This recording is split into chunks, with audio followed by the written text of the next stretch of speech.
assim a poderosa palavra do Senhor Deus, no capítulo de número 25, eu quero ler o versículo de número 6, 7 e 8. Mas, à meia-noite, ouviu-se um clamor: aí vem o esposo, sai ao encontro.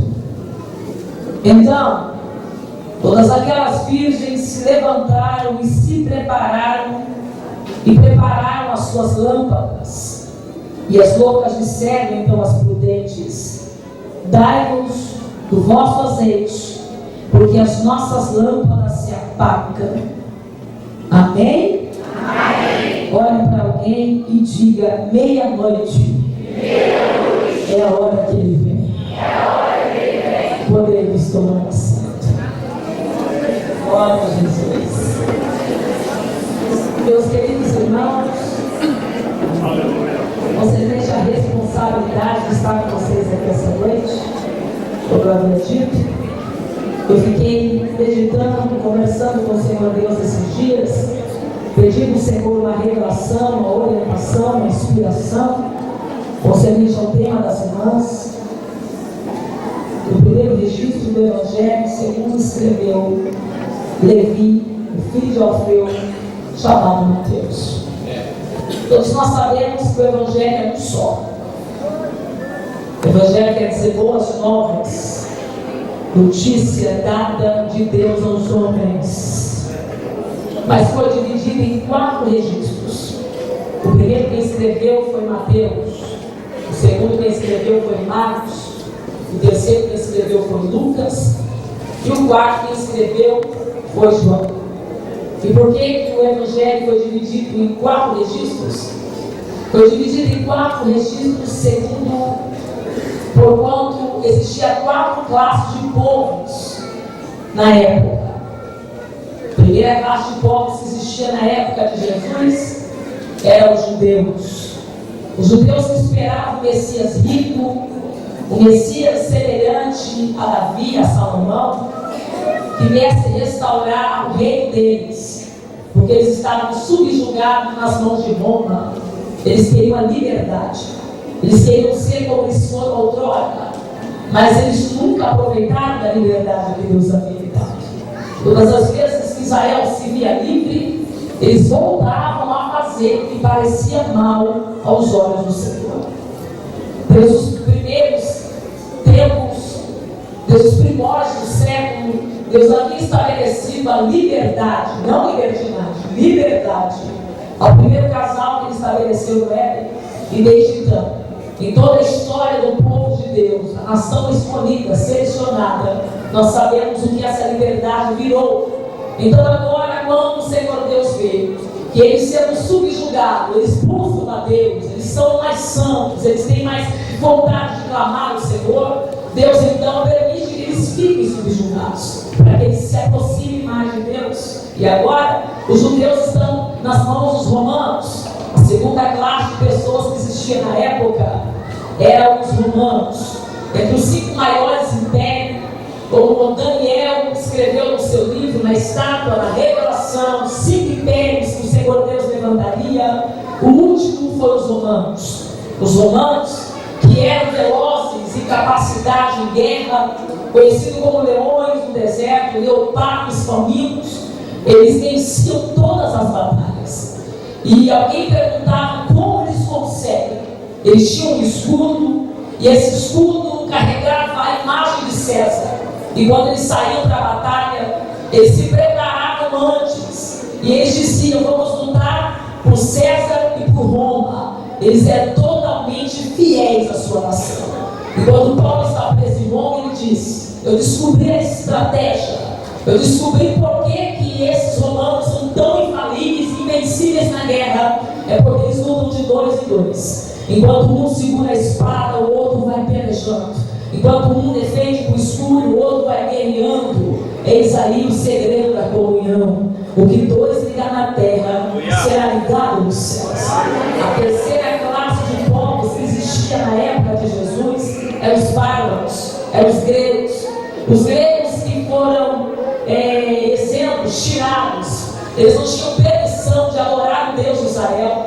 Eles não tinham permissão de entrar na sinagoga, de um lugar separado para eles. Eles eram um povo pagão na história.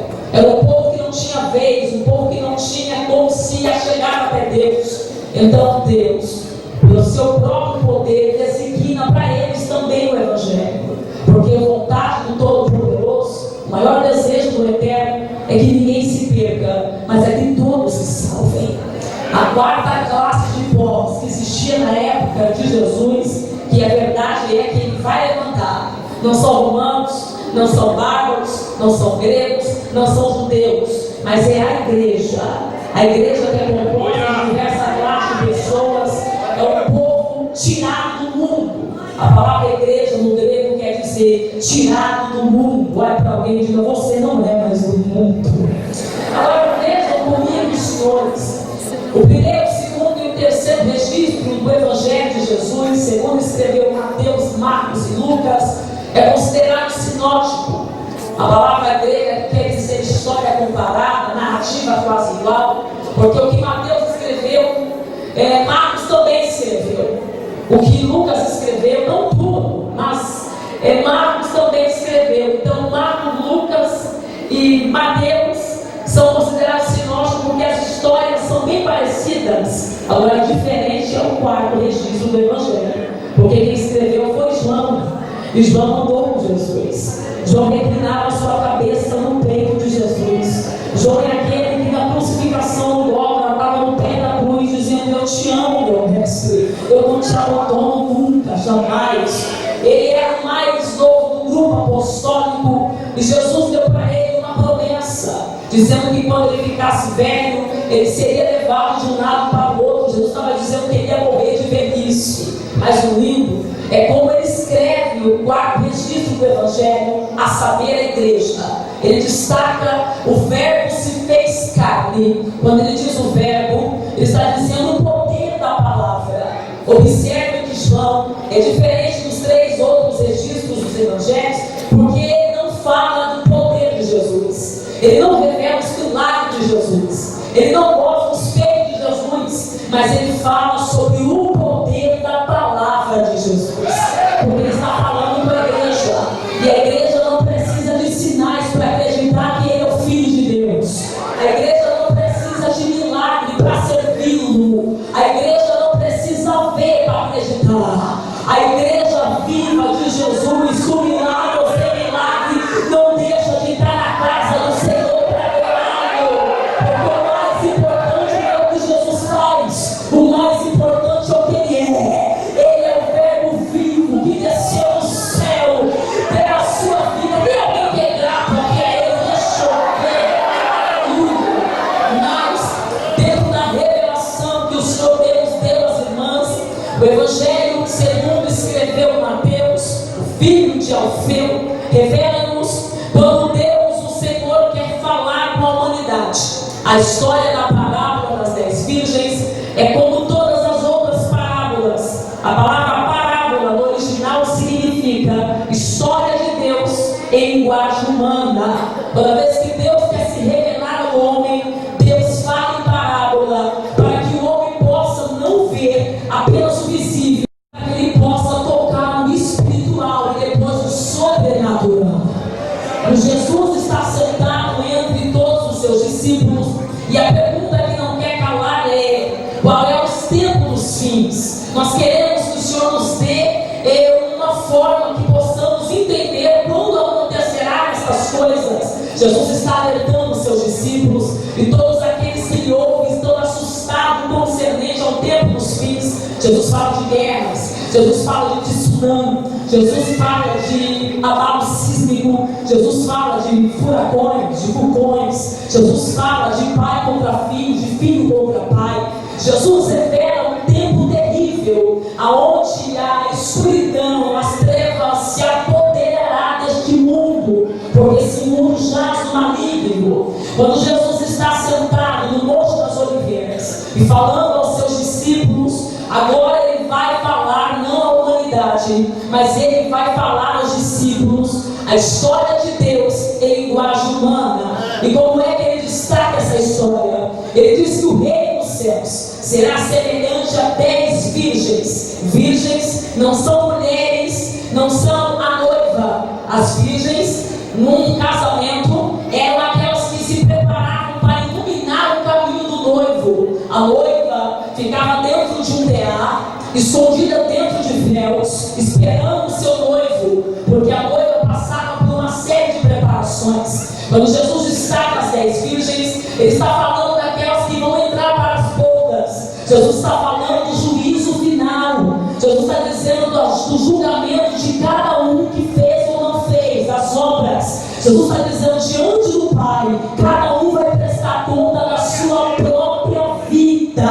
Agora vejam comigo, ele disse que eram 10, só que 5 eram loucas e 5 eram prudentes. Quando eu li isso daqui, o Espírito do Senhor Deus me deteve exatamente nesse versículo: 5 loucas e 5 prudentes. E por quê? Porque 5 delas levaram tudo que as outras 5 levaram, só que faltou algo de extrema importância, que elas não davam tanto valor. Elas tinham lâmpadas, elas tinham roupas de virgens, elas eram virgens, elas tinham capacidade das virgens, elas tinham lamparina, elas tinham vasilhas com azeite, mas não tinha azeite suficiente para a chegada do noivo. Diz a Bíblia que quem não guarda azeite, Jesus chama de louco. Quem não tem azeite de reserva é taxado como insanidade mental, como aquele que não tem juízo, porque não basta ser virgem, não basta ser noiva, não basta ser aquela que tem vasilha, que tem lâmpada.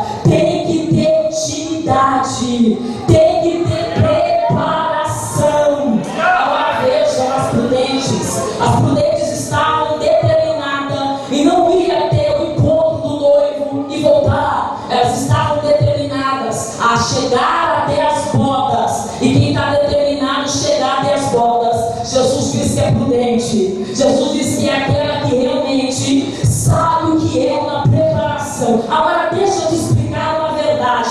Quando nós falamos das 10 virgens, nós falamos da participação de 10 mulheres que ficam com as suas lamparinas, com as suas lâmpadas, no caminho esperando o noivo. Então a Bíblia diz que Jesus tardou, o noivo tardou, e elas então tocelejaram, cansaram de esperar, elas adormeceram. O problema não é dormir, o problema não é se cansar, o problema é na hora que o esposo chegar. É aí então que elas vão ter que levantar as suas lâmpadas e elas vão observar as 5 loucas que está faltando azeite. O que tem a ver azeite com a lâmpada? Vou explicar. É porque nessa época, nos tempos antigos, usava-se azeite nas lamparinas, não tinha lâmpada. Thomas Edison ainda não havia nascido. Se usava para iluminar um lugar um tipo de azeite que se colocava no pavio, e então o pavio fumegava, pegava fogo. Então, para ter fogo na lamparina, precisava de azeite. Para o fogo continuar aceso, precisava de azeite.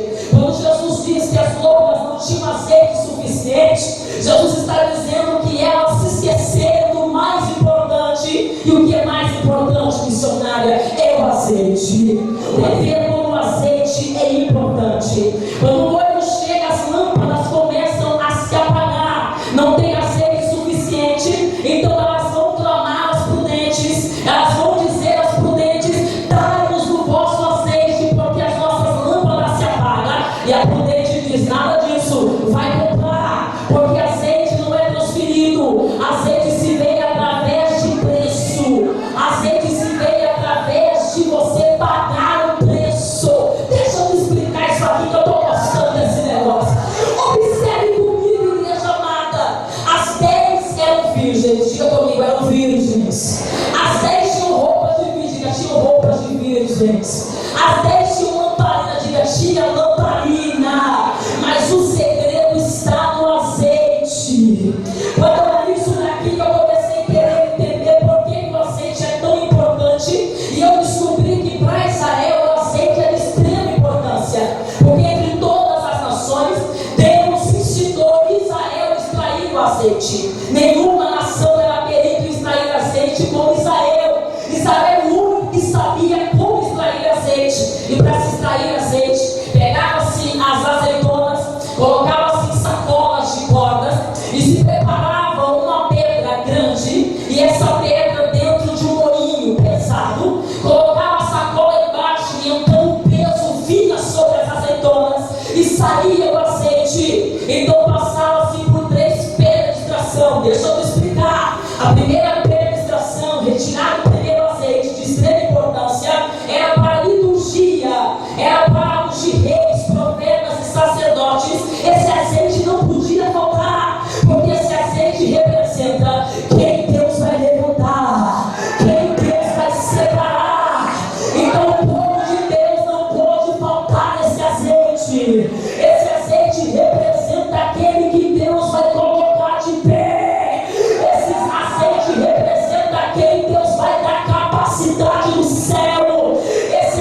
profética. Para Deus o que vai é um coração aberto, quem capacita é Ele. Deus viu lá no palácio um homem chorando e dizendo: Deus, será que não tem ninguém para fazer essa obra? Será que não tem ninguém que tem coragem? E a voz do Senhor diz para ele: tem você. Mas eu sou um simples copeiro, e daí eu sou Deus de copeiro também. Mas eu sou alguém pequeno, e daí eu sou Deus que levanta pequeno. Mas eu sou menor, não tem problema. Eu sou poderoso, não preciso de ninguém grande. Agora vem o poder da minha cara. Eu quero você, Neemias. Neemias se apresenta ao seu rei. Você conhece a história bíblica e sabe que Neemias estava triste. O rei sabia que ele tinha azeite, e quem tem azeite transparece a verdade. Neemias então abre o coração e diz: meu rei, como posso ficar feliz sendo que os meus compatriotas estão sofrendo a vergonha de não ter muro? Como posso estar feliz sabendo que os meus irmãos estão passando necessidade, porque são motivo de escárnio, porque as muralhas estão quebradas? Então o rei dá para ele tudo o que ele precisa. Agora vem comigo na história. Lá está Neemias fazendo muro, ninguém estava nem aí para ele, mas foi o muro começar a crescer, foi a obra começar a crescer, que lá vem Sanbalat, Tobias e Gesem. É sempre assim: Sanbalat, Tobias e Gesem não faz, mas repara quem está fazendo. Não tem coragem de ir, mas fala mal de quem vai. Começaram a fazer um complô contra a vida de Neemias, e primeiro se fingindo de amigo. Mas quem tem azeite não é pego de surpresa. Quem tem azeite sente o fato de inimigo de longe.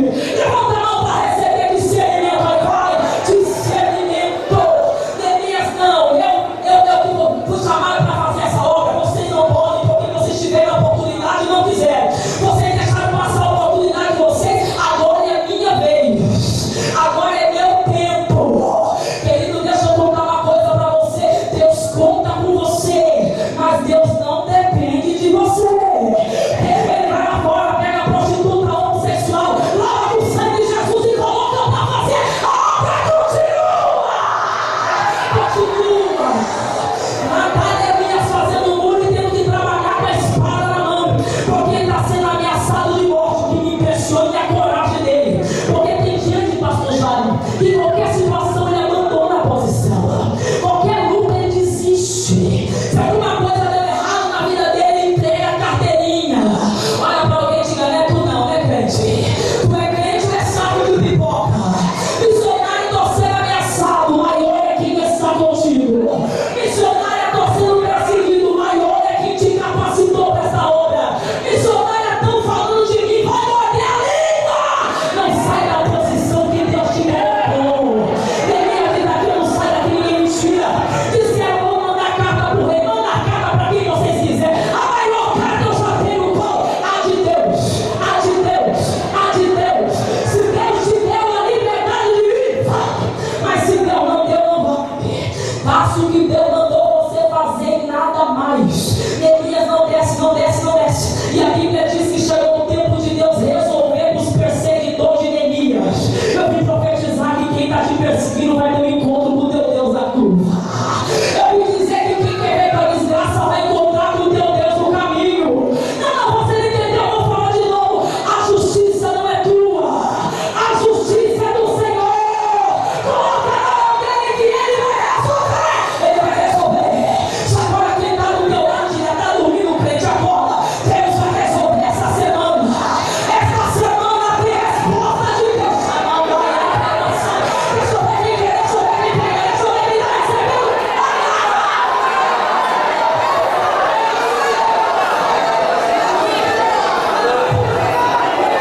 Tem que vigiar a língua. O que tem de gente na Bíblia que não vigiou e acabou mal de vídeo. Não basta ter cabelo de vídeo, tem Bíblia de vídeo.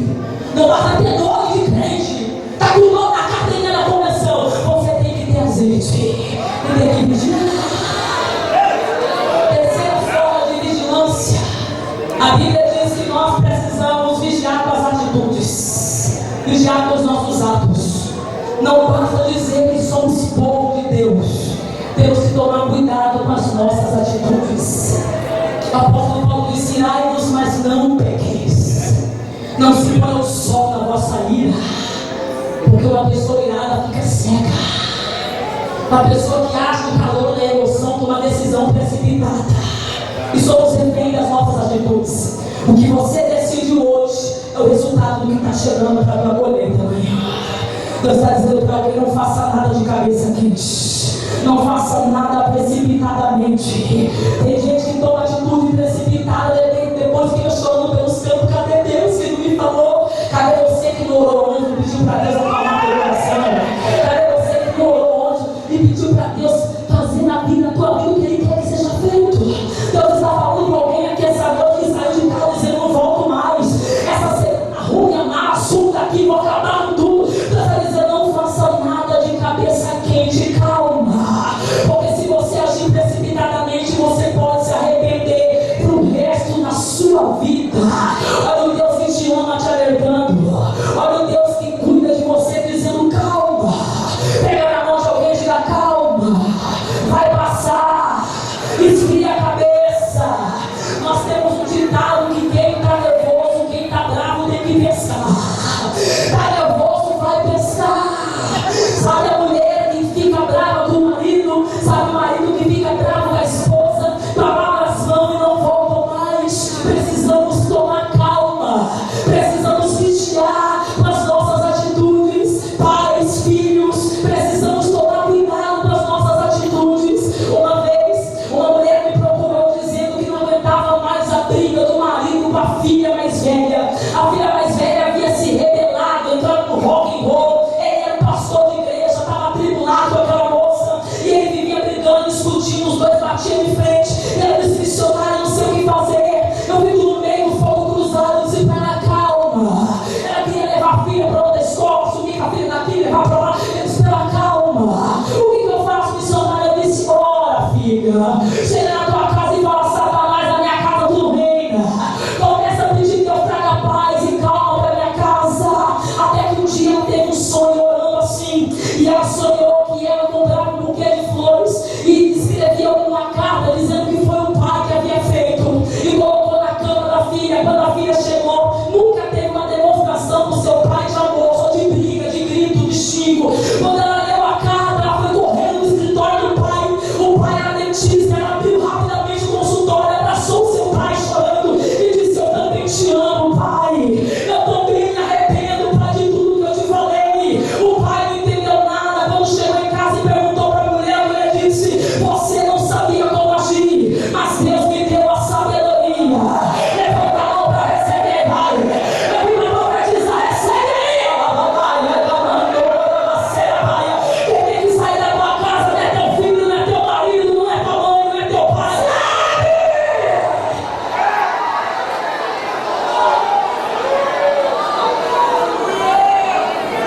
Eram 10 virgens, mas 5 eram loucas. Porque não tinha sede, não tinha vigilância. Elas não souberam se preparar para o momento mais importante. Elas bocejaram, que não é problema, cansaram de esperar, mas estavam completamente despreparadas. Olha para alguém, diga: noite de preparação. A segunda coisa que eu entendo aqui nessa história de Deus em linguagem humana é que todo aquele que vai entrar nas bolas precisa ter dedicação. Vou falar de novo. A igreja precisa se dedicar mais. O que quer dizer se dedicar? Quer dizer disciplina naquilo que eu fui chamada para fazer. Você tem que se dedicar mais. Se dedicar na sua chamada. Qual é o propósito de Deus na sua vida? O que Deus tem para você? Às vezes fica assim embaraçando. Paulo disse: aquele que lida como soldado de Cristo não se embaraça coisa alguma nesta vida. Ficamos embaraçados. Estamos se preparando para quê? Pelo amor de Deus. Estamos se preparando para as coisas desse mundo. Quantas igrejas estão aí preparando o povo para ficar aqui dizendo que o céu vai descer? Meu irmão, o céu descer vai acontecer muita coisa antes. Eu tenho que estar preparado para tudo que vai acontecer.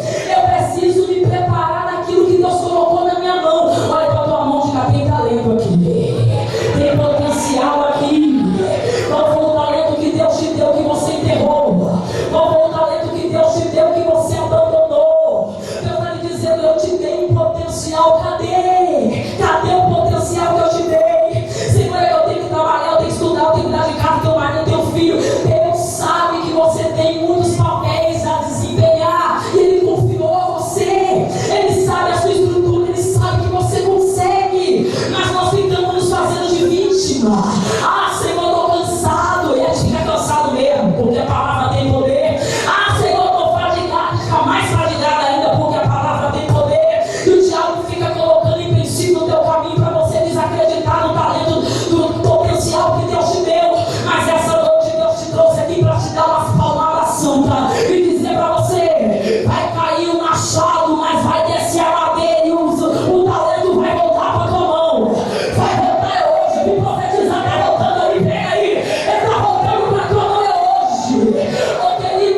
coragem. Sabe o que quer dizer coragem? Coragem não é não sentir medo. Coragem é você enfrentar os seus medos. Coragem é você olhar para você e dizer: eu sou pequeno, mas quem me chamou é grande e eu vou enfrentar o desafio.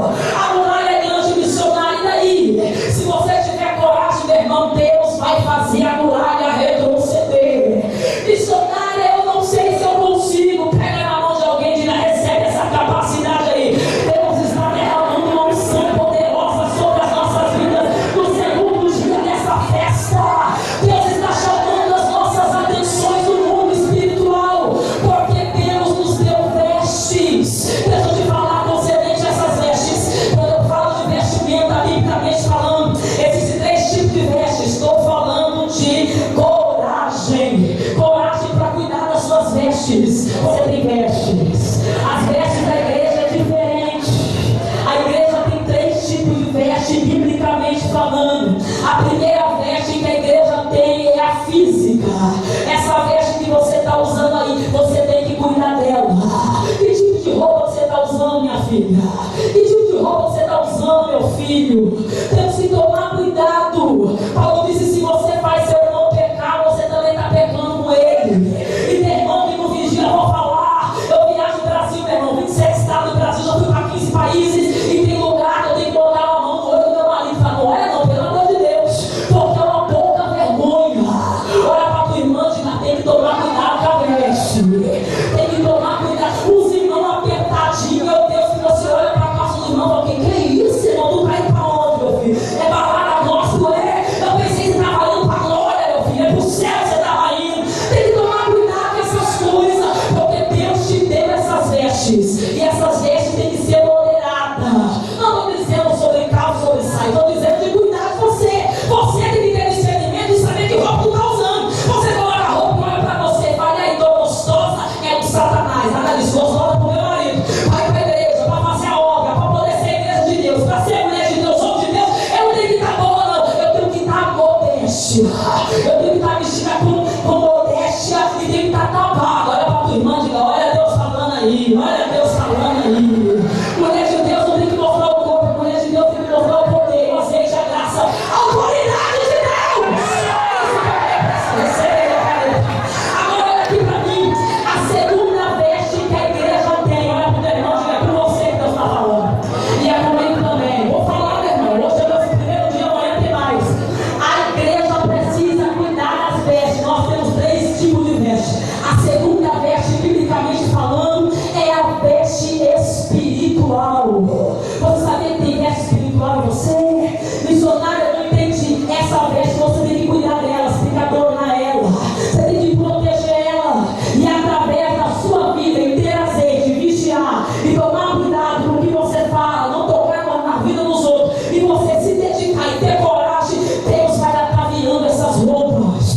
Essa roupa fala muito, porque o diabo não te conhece pelo que você faz. O diabo te conhece pelas vestes que você tem.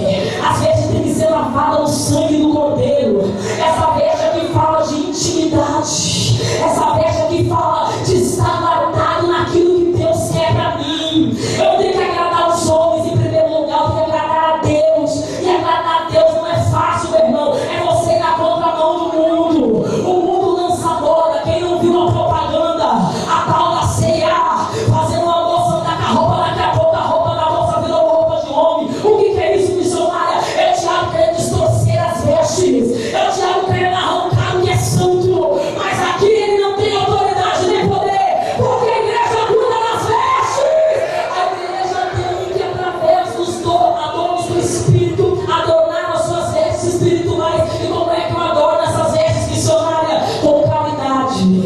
Porque não basta ser virgem, não basta ser crente, você tem que ajudar o próximo. O que nós temos feito para ajudar alguém? Que tipo de evangelho é esse que eu só penso em mim, não faço nada para ajudar ninguém? Deus está falando conosco aqui essa noite, para suas vestes estar bem cuidada e adornada, você tem que fazer caridade. Caridade, a igreja tem que fazer caridade. A Bíblia diz em Atos dos Apóstolos que a igreja crescia na palavra, no poder e na caridade. A gente faz um apelo na igreja para caridade, para área social, e a gente traz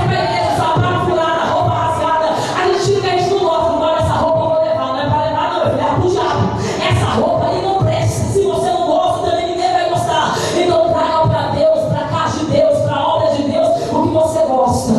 A melhor roupa, diga essa aqui eu não, essa que eu vou dar. A melhor comida é essa que eu como, essa aqui que eu vou dar. O melhor sapato é esse aqui que eu uso, é esse aqui que eu vou dar. Quando você faz isso, você coloca domos nas suas vestes espirituais. Você mostra para Deus que você está mais ligado não no que você vai viver aqui, mas no que você vai viver lá. Você mostra para Deus que o que mais importante não é o que você tem aqui, mas é o que você está construindo lá.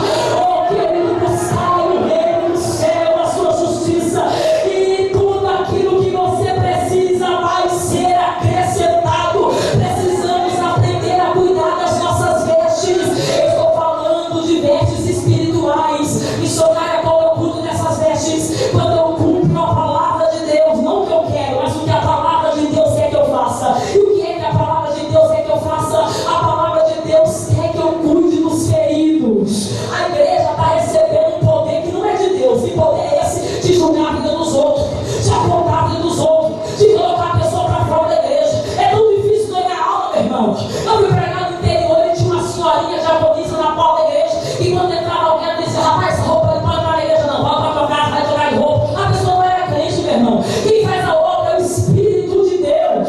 Quem faz o processo de santidade é o Espírito de Deus. A mulher parecia que tomava conta de tudo. A igreja vivia vazia. O pastor dizia: missionária, ora comigo aqui na igreja, para que Deus mande um povo, que o povo não vem. Eu estou orando dentro da igreja. Deus me disse: o diabo ficará na porta da igreja. Eu olhei para uma senhorinha e falei: irmã, vamos fazer oração, que ela vou orar. E eu orava dizendo: Deus manda um povo. Ela dizia: mais povo preparado. Eu dizia: Deus manda um povo, mais um povo limpo. Eu dizia: Deus manda um povo. Ela dizia: mais um povo que é diferente. Minha filha, peraí, igreja é hospital, minha filha. Igreja não é para trazer pessoas preparadas, igreja é para preparar pessoas, igreja é para tratar caráter, igreja é para levantar quem está caído, igreja é para pegar quem não é, igreja vai fazer ser. Pega na mão de alguém e diga: receba essa unção, receba esse poder de Deus na tua vida. Amor, precisamos amar mais e apontar menos. Você não sabe o problema da pessoa, deixa ela vir do jeito que está. Ame-a, guarde ela, proteja ela, pega na mão dela, abraça ela, beija ela, ora com ela, e daqui a pouco ele vai ser um vaso cheio do Espírito Santo. Deixa eu ver quem está entendendo a palavra, mais um glória aí, deixa eu ver. Isso aí adora as nossas vestes espirituais. O que mais adora as minhas vestes espirituais, missionária, é o ser obediente à minha liderança. Estamos tendo que saber obedecer. Lembra de Davi? Davi sabia quem era Saul, mas ele foi chamado para obedecer. Você não tem que entender, você tem que obedecer. Seja aquele que é subordinado à liderança da sua igreja. Seja aquele que é subordinado à vontade de Deus. Seja aquele que é subordinado ao que Deus designou na sua vida pela liderança que Ele levantou. E sabe o que vai acontecer? As suas vestes espirituais vão estar cada dia mais reluzentes.